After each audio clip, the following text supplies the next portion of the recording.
Private hospitals पर ये ठप्पा लग चुका है कि वो पैसा बनाने के लिए ज़्यादा से ज़्यादा दे हैव टारगेट्स कि आप इतनी डिलीवरी कीजिए सी सेक्शन। क्या ये सच है?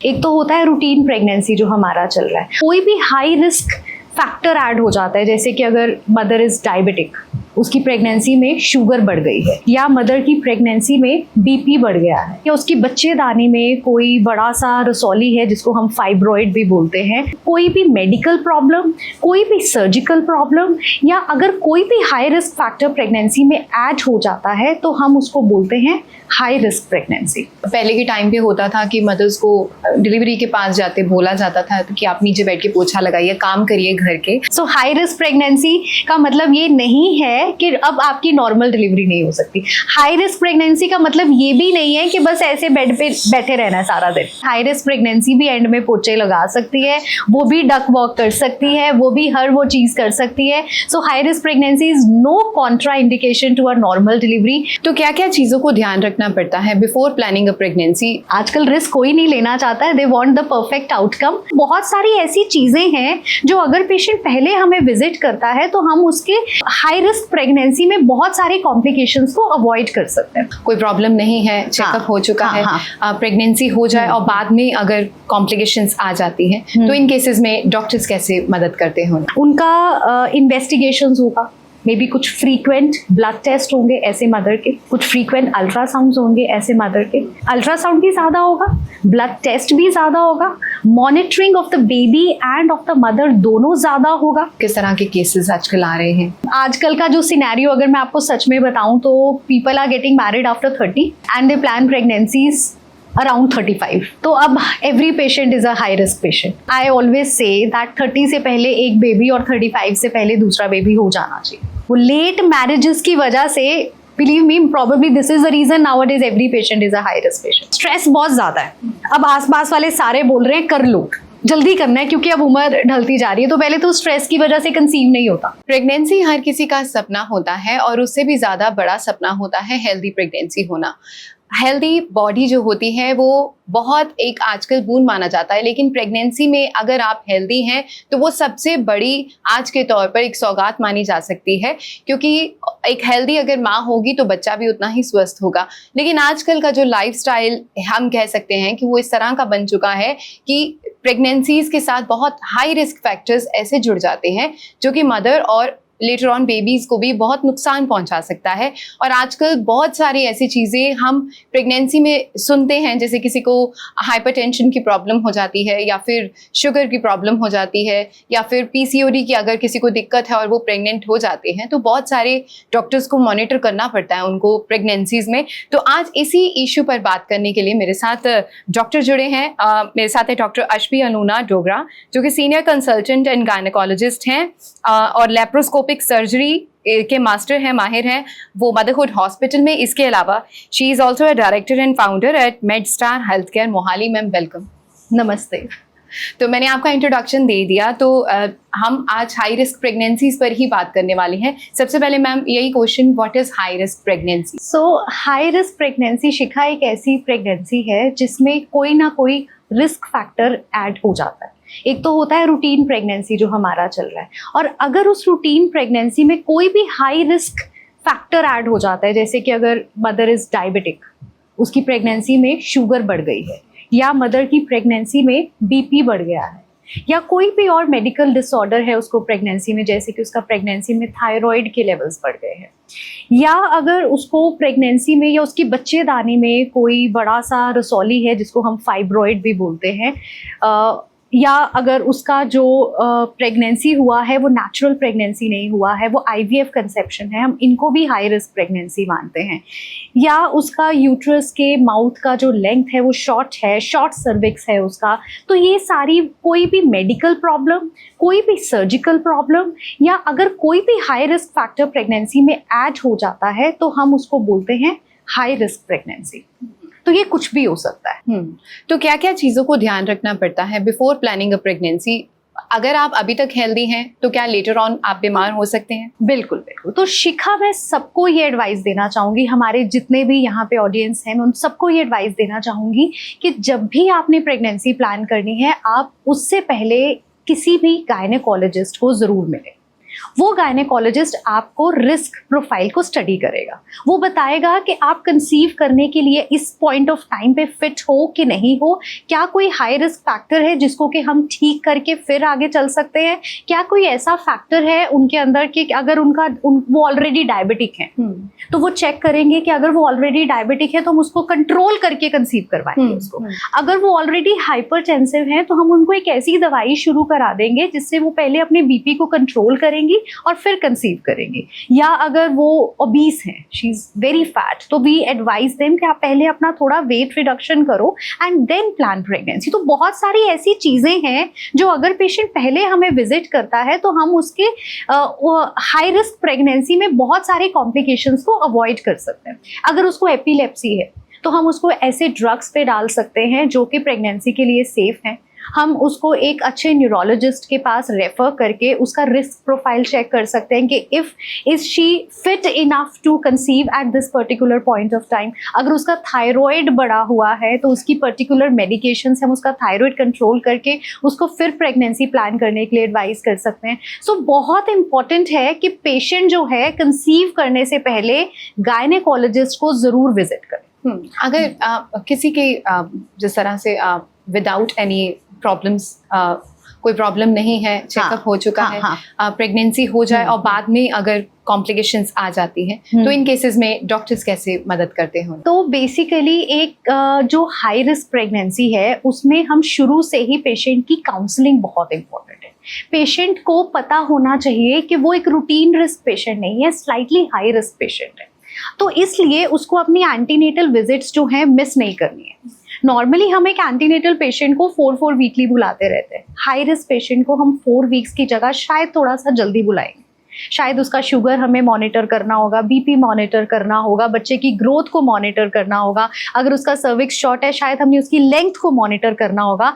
तो ये पेशेंट्स के लिए बहुत इंपॉर्टेंट है that they visit their doctor whenever they have been advice. तो फ्रीक्वेंट एंटीनेटल विजिट्स होंगी इनकी, नंबर 1।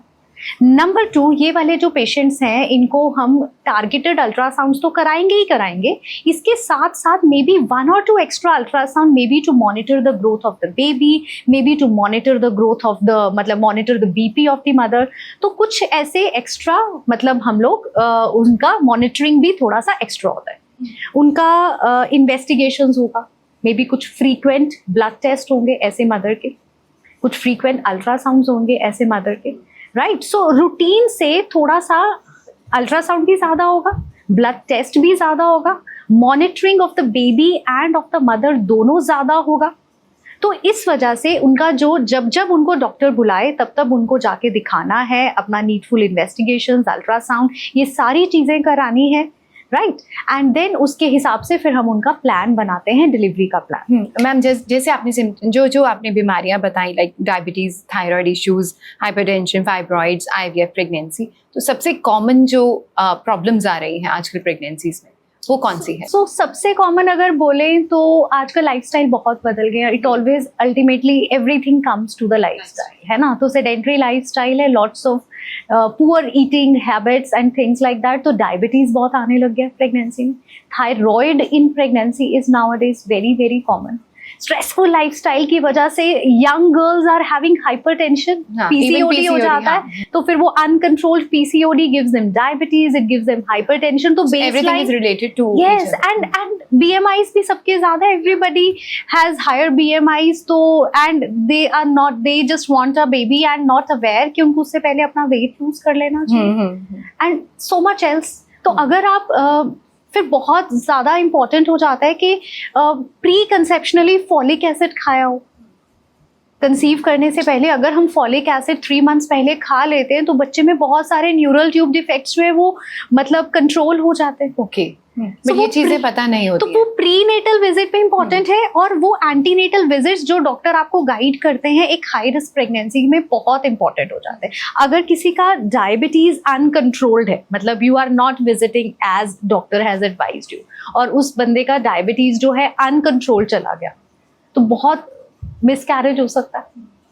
अनकंट्रोल्ड डायबिटीज में मालफॉर्मेशंस हो सकती है, अनकंट्रोल डायबिटीज में your baby can be large for the gestation and difficult delivery में लैंड कर सकते हैं। अगर अनकंट्रोल डायबिटीज है, कई बार they land up in a pre term labour as well as preterm rupture of membranes, and कई बार तो स्टिल बर्थ्स भी हो जाते हैं towards the time of delivery. तो कोई भी चीज अगर अनमॉनिटर्ड या अनकंट्रोल जाएगी तो उसकी रेपरकशंस तो हमें भुगतनी पड़ेगी। अगर इसी तरह से हम बात करें कि हाइपरटेंशन अगर अनकंट्रोल चला जा रहा है, अनकंट्रोल्ड हाइपरटेंशन में पेशेंट को एकदम से फिट पड़ सकता है, दौरा पड़ सकता है, जिसको हम मेडिकल टर्म्स में एक्लेम्सिया बोलते हैं। एकदम से उसका जो ऑल नाल है वो सेपरेट हो सकता है, सडन सेपरेशन हो सकता है उसके प्लेसेंटा का, जिससे एब्रप्शन हो सकता है और एकदम से हमें प्री टर्म डिलीवरी करनी पड़ सकती है। अगर बीपी बहुत अनकंट्रोल चल रहा है तो बच्चे को ब्लड सप्लाई, जो रक्त का बहाव है, वो भी, उसमें भी कमी आ सकती है। तो फिर IUGR, बहुत ज्यादा ग्रोथ डिलेज बेबी में हो सकते हैं, again needing a pre term delivery. तो अगर कोई भी चीज हम मॉनिटर्ड तरीके से नहीं लेकर चलेंगे या उसकी पहले तैयारी नहीं करेंगे, उसको थोड़ा कंट्रोल नहीं करेंगे और ड्यूरिंग प्रेगनेंसी अगर उनको मॉनिटर नहीं करेंगे तो the repercussions can be very bad for mother and for the baby. तो आजकल मैम कितने % आप देख रहे हैं, जैसे बहुत सारी मदर्स वॉक इन करती हैं, तो कितने % हेल्दी बॉडी वो लगती है कि हाई रिस्क प्रेगनेंसी से थोड़ा बेटर है, या कितने ज्यादा आपको ये चांसेस ज्यादा दिख रहे हैं? वेल ओवर द टाइम ऐसे कोट करना एक पर्टिकुलर फिगर तो बहुत है। अगर मैं बोलूं मैंने 10 पेशेंट देखे हैं तो टू बी वेरी फ्रैंक उसमें 6-7 are high risk patients. Okay, 6 से 7 हाई रिस्क होंगे। So I saw a study in the morning, 2024 का डाटा है व्हिच वाज रिलीज्ड, लाइक उसमें कहा गया कि 50% of the cases are high. So you get that. तो मैंने बोला 10 में से 6, तो 50% का डेटा आप बोल रहे हैं, तो डेटा यही है that most of the pregnancies nowadays that we are dealing are actually high risk and that is related to lifestyle. अब तो वो ब्रैकेट भी समझ में नहीं आता है कि रूटीन रिस्क लास्ट कब देखा था, लो रिस्क पेशेंट लास्ट कब देखा था, because every patient that we are seeing nowadays are actually high risk pregnancies. Ma'am जैसे अब मेरा सवाल ये कि नॉर्मल डिलीवरी में फिर भी पहले के टाइम पे होता था कि मदर्स को डिलीवरी के पास जाते बोला जाता था कि आप नीचे बैठ के पोछा लगाइए, काम करिए घर के। I think high risk pregnancies में इस तरह का नहीं बोला जाता है, या बोला जाता है? क्या है? बिल्कुल बोला जाता है। तो Shikha, this is a big myth कि हाई रिस्क प्रेगनेंसी में नॉर्मल डिलीवरी नहीं हो सकती। बिल्कुल हो सकती है। सो हाई रिस्क प्रेगनेंसी का मतलब ये नहीं है कि अब आपकी नॉर्मल डिलीवरी नहीं हो सकती। हाई रिस्क प्रेगनेंसी का मतलब ये भी नहीं है कि बस ऐसे बेड पे बैठे रहना है सारा दिन। हाई रिस्क प्रेगनेंसी में भी वेजाइनल डिलीवरी हो सकती है अगर आपकी बर्थ प्रिपेयर्डनेस प्रॉपर हो रही है। If you are well counselled, आपका वेट हम कंट्रोल करते हुए चल रहे हैं, आपके शुगर को कंट्रोल करते हुए चल रहे हैं, आपके बीपी को कंट्रोल करते चल रहे हैं, आपके रिस्क फैक्टर्स को मॉनिटर करते हुए चल रहे हैं, तो एक हाई रिस्क प्रेगनेंसी में भी नॉर्मल डिलीवरी हो सकती है। हाई रिस्क प्रेगनेंसी भी एंड में पोचे लगा सकती है, वो भी डक वॉक कर सकती है, वो भी हर वो चीज कर सकती है। So high risk pregnancy is no contraindication to a normal delivery. Normal delivery is a different story altogether. वो आजकल वैसे ही बहुत कम होती जा रही है because of the sedentary lifestyle. मैं सबको ये बोलना चाहूंगी कि वो आखिरी के 2 हफ्ते में पोछा लगाने से नॉर्मल डिलीवरी नहीं हो सकती। That's a myth.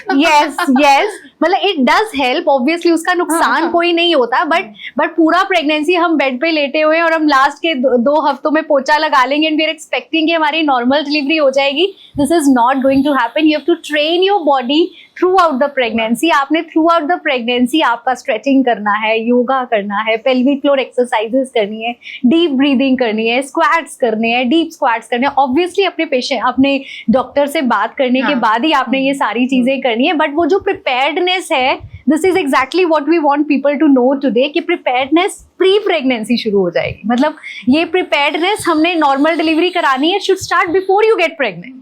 You should, आपका BMI लो होगा तो नॉर्मल डिलीवरी आसानी से हो जाएगी। आपका शुगर कंट्रोल्ड होगा, बच्चे का साइज नॉर्मल होगा, बच्चा बहुत लार्ज फॉर जेस्टेशन नहीं होगा, तो आपकी नॉर्मल डिलीवरी आराम से हो जाएगी। सो वो प्रिपेयर्डनेस शुरू से चलनी है। एंड हाई रिस्क प्रेगनेंसी का लेबल लग गया है और अब नॉर्मल नहीं हो सकती, दैट इज रॉन्ग। अच्छा, that is wrong. Okay ma'am, ज्यादा केसेस में कुछ जैसे IVF है या मल्टीपल ट्विंस है या कुछ ज्यादा, इससे ज्यादा बच्चे हैं, या फिर फाइब्रॉइड्स का इशू आजकल बहुत ज्यादा हो गया है, तो फाइब्रॉइड्स में अगर बहुत ज्यादा मल्टीपल फाइब्रॉइड्स है, then there is a chance of this what do you call C-section delivery, right? हाँ। या उसमें भी हो सकता है इजीली? नहीं, फाइब्रॉइड्स में भी Normally. नॉर्मल डिलीवरी हो सकती but you have to check क्या तो पोजीशन वो हम लेबर को मॉनिटर करते हैं. Fibroids again is not a contraindication कि फाइब्रॉइड अगर है तो आपका सिजेरियन ही होना है. This is not necessary. ये डिपेंड करता है कि कितने फाइब्रॉइड्स हैं, डिपेंड करता है कि वो फाइब्रॉइड्स कहाँ लोकेटेड हैं. वो फाइब्रॉइड क्या बेबी के पैसेज को नैरो डाउन कर रहे हैं? अगर वो फाइब्रॉइड्स नैरो डाउन नहीं कर रहे, पैसेज में नहीं आ रहे, तो बड़े आराम से नॉर्मल डिलीवरी हो जाती है. कई बार यूट्रस के कॉन्टूर के बाहर होते हैं फाइब्रॉइड्स, सबसेरोजल फाइब्रॉइड्स हम उनको बोलते हैं. तो they do not disrupt the labour process at all. तो बड़े आराम से, अगर पैसेज नैरो नहीं हो रहा, अगर लेबर प्रोसेस फंक्शनल तरीके से चल रहा है, वो डिसफंक्शनल नहीं हो रहा, तो नॉर्मल डिलीवरी फाइब्रॉइड्स में भी हो सकती है. तो वो कोई ट्विंस में भी नॉर्मल डिलीवरी हो जाती है. Twins are not an indication for a caesarean section. Twins में आराम से नॉर्मल डिलीवरी हो सकती है, but they are high risk normal deliveries, है ना. तो उसमें भी आराम से doctors and mothers they take risk इस चीज का या सी सेक्शन. आजकल रिस्क कोई नहीं लेना चाहता. आजकल रिस्क कोई नहीं लेना चाहता है. They want the perfect outcome. तो the legal pressure on the doctors is very very high, right. But ये नहीं है. अगर हम प्रॉपर मॉनिटर करें तो we can have a normal delivery for these patients. And अगर हमें लगता है कि कहीं पे कोई रिस्क फैक्टर है तो we take the patient for a caesarean section immediately. रही बात आईवीएफ कंसेप्शन, तो ये भी जरूरी नहीं है कि अगर आपका आईवीएफ हुआ है तो आपने सिजेरियन ही कराना है. Again this is not like that. IVF वाले पेशेंट्स भी बड़े आराम से नॉर्मल डिलीवरी करा सकते हैं. ऑल्सो ये ना सारी चीजें डिपेंड करती है आपके सेटअप के ऊपर. आपका सेटअप कैसा है? Is your setup good enough to take care of a high risk patient? क्या आपके पास अवेलेबिलिटी एक अच्छे पीडियाट्रिशियन की, एक अवेलेबिलिटी एक अच्छे एनेस्थेटिस्ट की राउंड द क्लॉक है कि नहीं है? आपके पास वो नीडफुल इंफ्रास्ट्रक्चर है to monitor the baby during the labour process? क्या आपके पास ब्लड फैसिलिटी अवेलेबल है? तो वो आपके सेटअप के ऊपर हर चीज़ की तैयारी. तो नॉर्मल डिलीवरी ठीक है, डिलीवरी मैंने करनी है, but at the same time it is important that I have a good paediatrician available round the clock, anaesthetist available, I have the blood available. So there are so many things. It's like a multi modal approach when we are managing a high risk patient. तो वो एक multi modal approach की तरह हर चीज़ होती है कि कहीं पे we note a risk factor, हमें लगता है कि अभी सिजेरियन करना है या अभी डिलीवर जल्दी करना है, तो वो हर चीज़ का फैसिलिटी होना चाहिए. ओके, है ना. तो वहां पे फिर there is no risk involve. Risk वहां पे आ जाता है व्हेन यू आपने अपने सेटअप में एक पेशेंट ले लिया है and you do not have the needful facility. वहां पे the things become risky. Ma'am, जो फाइब्रॉइड्स का आजकल बहुत ज्यादा फाइब्रॉइड्स भी लोगों को हो रहे हैं, तो हाउ डू यू डिफाइन किस तरह के फाइब्रॉइड्स? हमेशा से ये कहना मुश्किल है कि fibroids have increased over the time. शायद आजकल ज़्यादा जल्दी डायग्नोज हो रहे हैं, पीपल थोड़े और शायद अवेयर हो रहे हैं फाइब्रॉइड्स को लेके, तो they are getting diagnosed easily. तो ऐसा नहीं है कि फाइब्रॉइड्स ओवर द टाइम बढ़ गए हैं, ऐसा कुछ उसका लाइफस्टाइल के साथ लेना देना नहीं है. They are purely hormonal thing. तो 3 में से किसी एक पेशेंट के फाइब्रॉइड आना ही आना है, दिखना ही दिखना है. इट्स क्वाइट कॉमन, मतलब इसका प्रेवलेंस ही ऐसा है. एंड ये जो फाइब्रॉइड्स हैं, it is important that we get an annual ultrasound done. Every patient should get their annual ultrasound done once they are diagnosed with fibroid. And fibroid अगर नजर आ भी गया है आपके अल्ट्रासाउंड में, you don't need to panic. Okay. हमें panic नहीं करना है. Not every fibroid needs to be removed, not every fibroid needs to be treated. 1 to 2 centimetre के फाइब्रॉइड ओकेजनली हमें हर तीसरे अल्ट्रासाउंड में नजर आ जाते हैं. And until they are symptomatic, until they are really large, until they are posing some symptom to us, we don't need to remove. We just need to monitor. हम बस साल में एक अल्ट्रासाउंड कराते रहे. Normally, when you are not planning a pregnancy, do they occur any disturbance in your lifestyle or in your body? Normally, Because of the fibroids? Yeah. Well, fibroids can cause you heavy bleeding. it can also disrupt bleeding. Yes, it can cause you irregular or prolonged bleeding. Fibroids can cause you extremely painful bleeding, dysmenorrhea, severe dysmenorrhea. Fibroids आपको एक pelvic pressure दे सकते हैं. They can give you a lower back pain. They can cause you also frequent create a urination.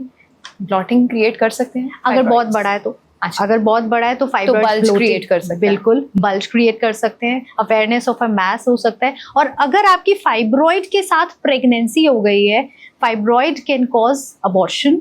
वो implantation failure कर देते हैं कई बार। Fibroids जो है बेबी को कई बार अपने साइज की वजह से प्रॉपर ग्रो नहीं करने देते हैं, so they can cause growth delays and fibroids can cause dysfunctional labour and hence can increase your chance of caesarean section. But ये जरूरी नहीं है कि फाइब्रॉइड है तो नॉर्मल नहीं हो सकती है, but they do increase your chances of a landing up in a caesarean section. तो ये है जो फाइब्रॉइड्स दिक्कत दे सकते हैं। एंड कई बार if the fibroid is too big तो कई बार कंसीव करने में भी दिक्कत दे सकते हैं। तो अगर आपने सारी चीजें चेक कर ली हैं, you are still not able to conceive, और अब वो एक फाइब्रॉइड है which has not yet been dealt, तो then maybe the reason for not being able to conceive could be that fibroid. तो उसमें भी आप अगर फाइब्रॉइड वाला पेशेंट आया है, मॉनिटर कर लिया है या नेचुरली कंसीव हो गया, पहले तो कंसीव करने में दिक्कत है, देन वो कंसीव कर लेते हैं, then they will be monitored throughout their pregnancy.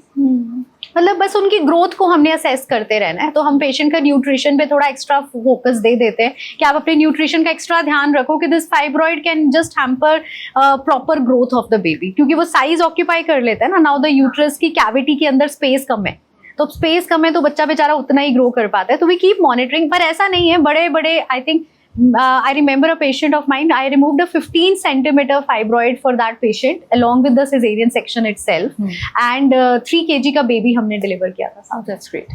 So ऐसा नहीं है कि हर बार IUGR होना ही होना है। If the monitoring is good, patient का nutrition अच्छा है, आप हर चीज को लेकर उसको काउंसल कर रहे हो टाइम टू टाइम, है ना, तो वेट 3 किलो से ऊपर भी चला जाता है। 3, 3.2, 3.5 तक भी मैंने फाइब्रॉइड, बड़े बड़े फाइब्रॉइड्स के साथ वी हैव डिलीवर्ड, तो वो भी अनकॉमन नहीं है।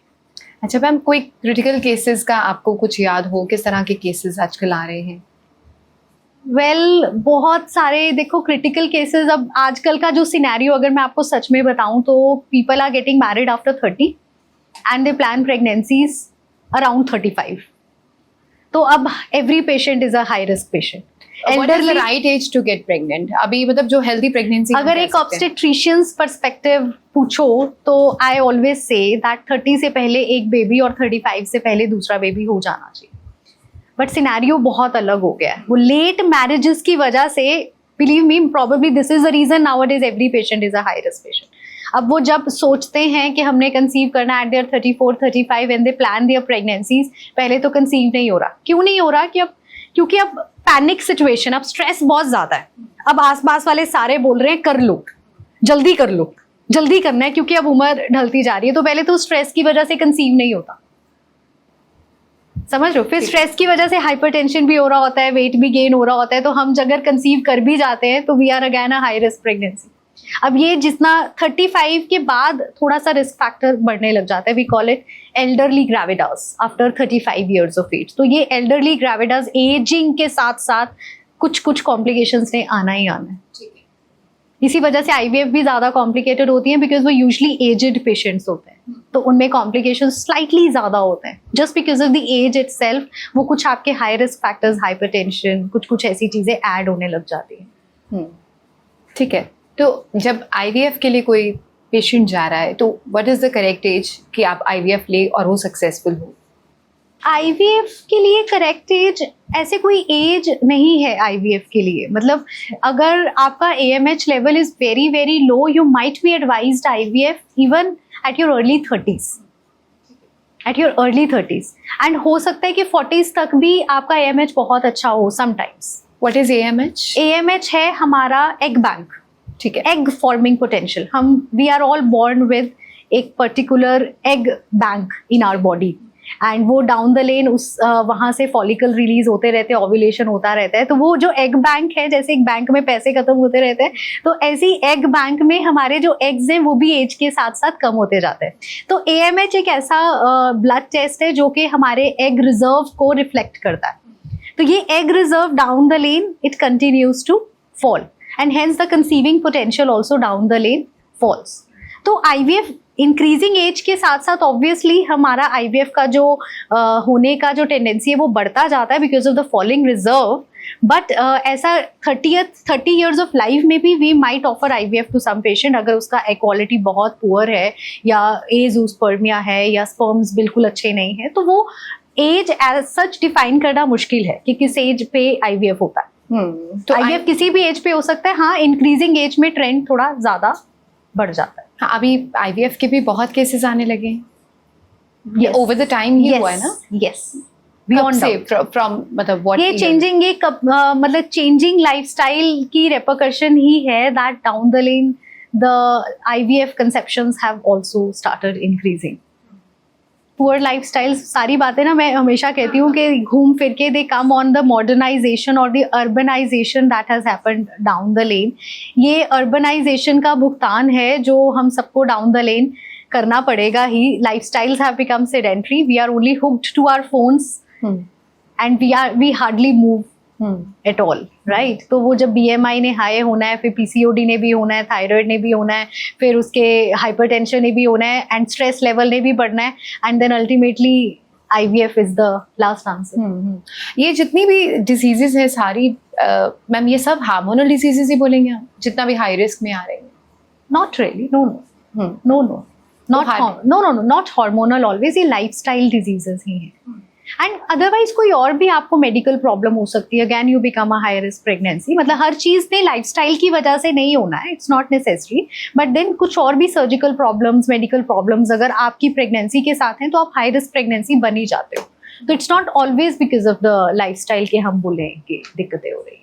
बाहर की कंट्रीज में कहा जाता है कि इवन हाई रिस्क वालों को मतलब बहुत बहुत मुश्किल में भी, फर्स्ट ऑफ ऑल तो लोग बाहर से आकर ही इंडिया में मेडिकल चीज़ें लेते हैं. Beyond doubt. तो प्रेगनेंसीज का भी दे ट्राई कि जितना मर्जी है नॉर्मल करिए, आप करिए. बट इंडिया में अब कल्चर आ चुका है कि आपने बोला कि लीगल फॉर्मेलिटीज की वजह से भी you have to go through मतलब इस प्रोसेस से.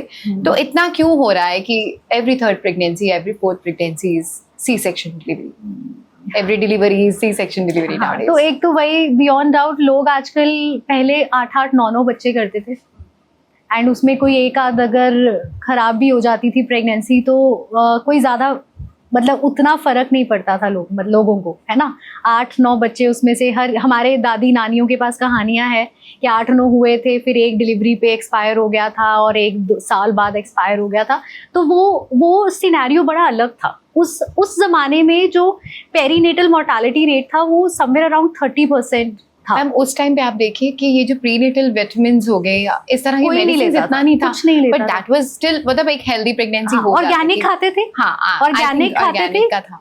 Oxygen was better, stress air was not there, stress तो था ही नहीं. हाँ. और हर चीज फिजिकली मतलब थोड़ा करते था थे, लेकिन सेटिस्फाइड. वर्कआउट्स नहीं करते थे वो लोग भला, मतलब but then they used to go to the, मतलब खुद जाके सब्जी तोड़ के लाते थे एंड देन उसको खुद पीसते थे, काटते थे, बनाते थे. हर चीज मैनुअली हो रही होती थी. तो स्ट्रेस लेवल बहुत ही कम हो रहे होते थे, कोई अवेयरनेस नहीं होती थी, स्ट्रेस लेवल लो होता था. 8-8, 9-9 बच्चे पैदा करते थे और आजकल एक नहीं पैदा कर पा रहे. सिनेरियोज, चेंजिंग सिनेरियोज के साथ एक प्रेगनेंसी भी करना, और अगर एक कर भी रहे हो तो all energies are concentrated on that.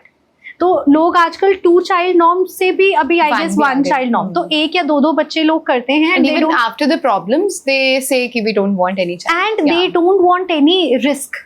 हाँ, हर चीज की हमसे गारंटी मांगी जाती है कि about the outcome at the time of delivery. वो रिस्क जो है बिल्कुल भी नहीं लेना चाहते, बिकॉज 1 या 2 बेबीज प्लान करना है और हम इतना बिजी हैं अपने लाइफस्टाइल में कि अगर लाइफ में हमारी रूटीन्स इतनी बिजी हैं कि अगर बेबी को कुछ 19-21 है, हम वो चीज़ को हैंडल भी नहीं कर सकते आजकल. सो हमें 1 या 2 बेबीज पैदा करने हैं और हमें वो बिल्कुल 100% जिसको कहते हैं ना परफेक्ट आउटकम एंटिसिपेट करते हैं. तो यही जो परफेक्शन की जो एंटिसिपेशन है, शायद वो जो लीगैलिटीज और लिटिगेशन का जो डर है, तो सिजेरियन का थ्रेशोल्ड थोड़ा सा कम हो गया है.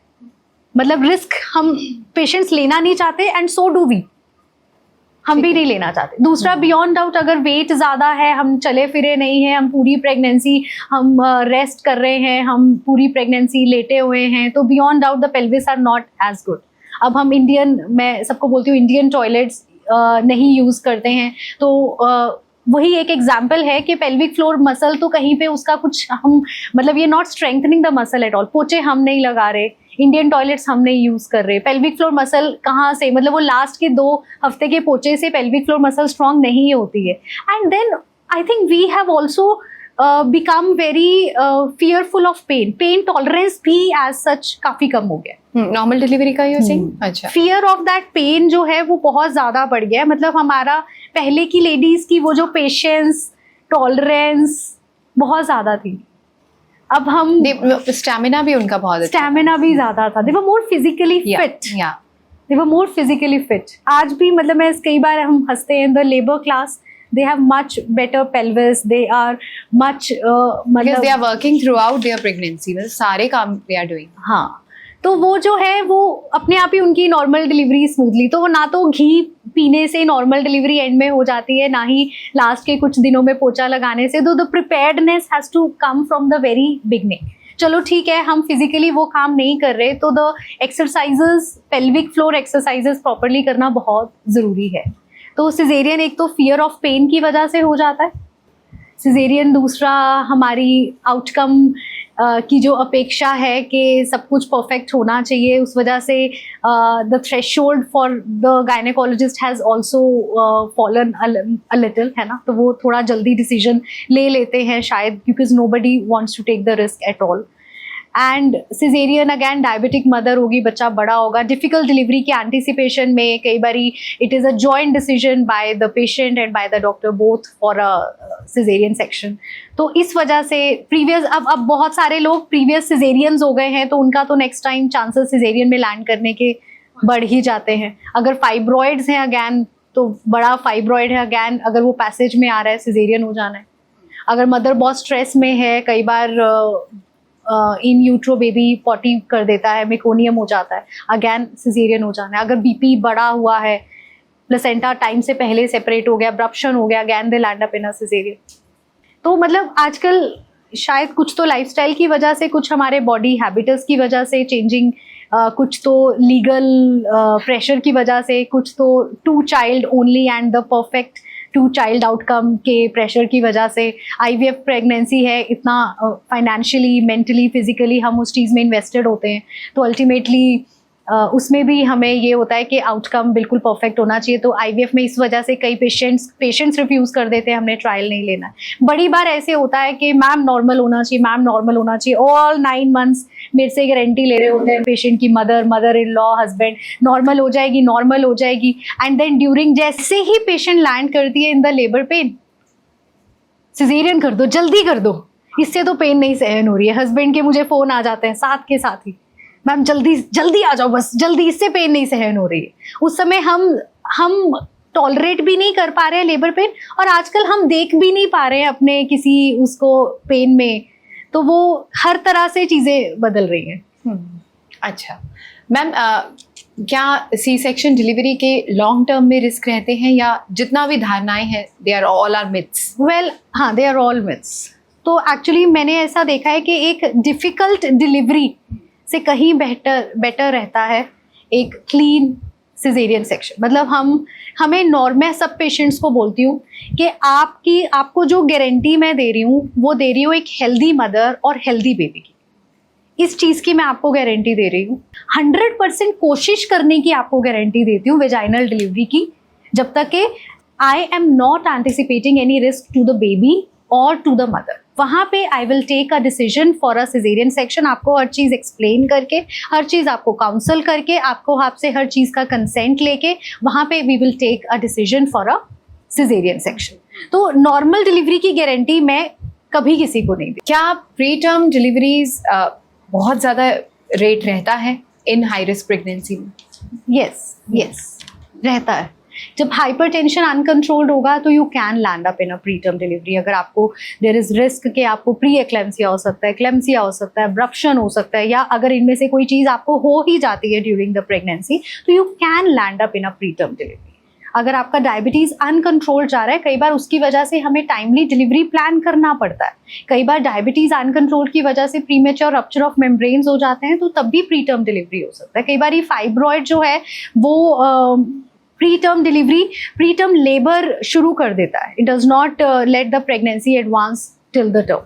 तो कई बार यूट्रस का माउथ अगर शॉर्ट है तो तब भी you land up in a pre term delivery. तो अगर not every high risk condition can cause a pre term delivery. कई बार हाई रिस्क कंडीशन ही आपको इतना स्ट्रेस दे देती है कि stress in itself sometimes predisposes you to a pre term delivery. तो एक प्रॉपर अगर हम काउंसल कर रहे हैं पेशेंट को, उसको उसका डिजीज कंडीशन एक्सप्लेन कर रहे हैं, उससे कैसे उसमें से निकलना है उस चीज़ को एक्सप्लेन कर रहे हैं, क्या उन चीज़ों का, किन चीज़ों का उन्होंने ध्यान रखना है, उन चीज़ों को एक्सप्लेन, तो हम उस चीज़ को अवॉइड भी कर सकते हैं. एंड प्री टर्म डिलीवरी अगर सेट इन हो भी जाता है, हमारे पास कुछ ऐसी मेडिसिन होती हैं जिनसे कि हम ये प्री टर्म डिलीवरी को रोक भी सकते हैं, बट एक टू सम एक्सटेंट, मतलब to few weeks, few days ऐसा.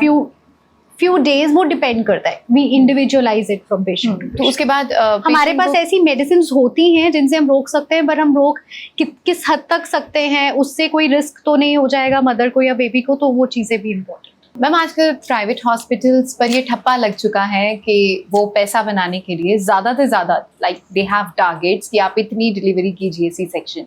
क्या ये सच है? Not at all, not at all. तो ये मुझे ऐसे लगता है कि ये बिल्कुल गलत एक ठप्पा लगा हुआ है. We at Motherhood and many other hospitals, हमारा नॉर्मल डिलीवरी का rate is very very good.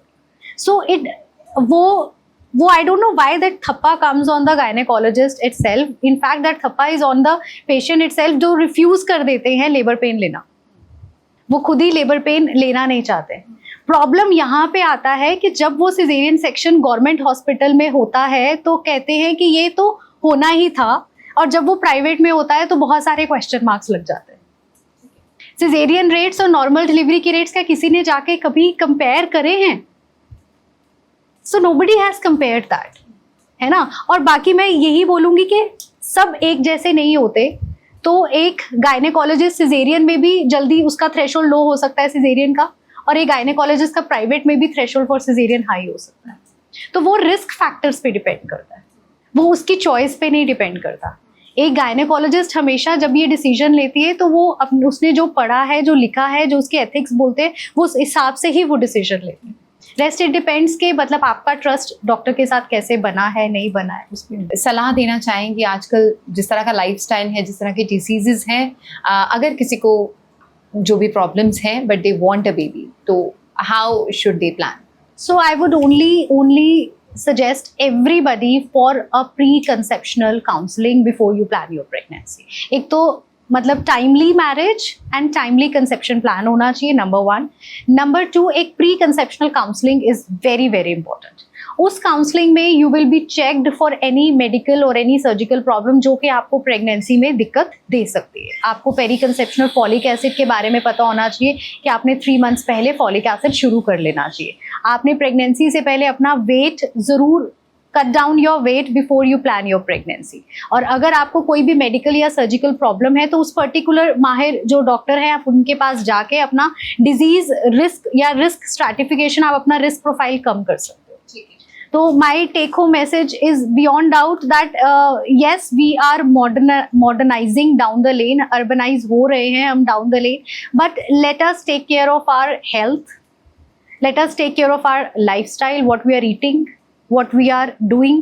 Thank you so much ma'am for this meaningful insight. I hope आज बहुत से लोगों को जो प्लानिंग करना चाह रहे हैं या प्रेग्नेंट हैं या प्रेगनेंसी प्लान करना चाहते हैं, उन्हें बहुत सारे इंसाइट्स मिले होंगे कि हाई रिस्क प्रेगनेंसी आखिरकार होती क्या है, क्या क्या उसमें रिस्क इन्वॉल्व हो सकते हैं और किस तरह से उनसे बचा जा सकता है. आज हमारे साथ डॉक्टर थे जिन्होंने बहुत सारे इंसाइट्स दिए, और आप ज़रूर अपने डॉक्टर से इसके बारे में पहले सलाह कर ही प्रेगनेंसी प्लान कीजिए. Thank you so much for watching.